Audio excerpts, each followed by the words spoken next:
I think we're good with the word of God as long as we don't have to do anything, as long as he doesn't come knocking at our door, as long as the word of God doesn't affect us, as long as we don't have to change.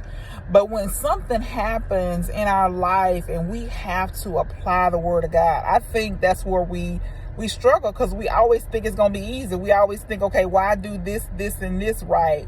But when something happens that challenges us, it's not the way we want it to be. It didn't come like we wanted it to come.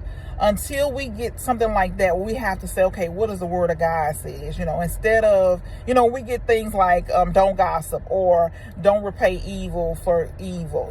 It's when we have to apply the word of God, when we know that the word of God says something different than what we want to do. We're stubborn. We want things our way.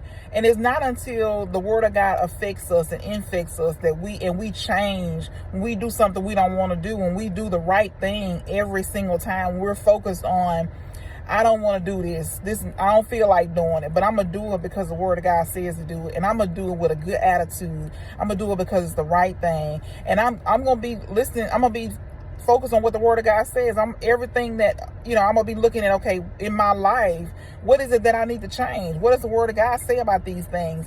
And instead of running to other people, asking them, what do they think? What do they think? What do they think?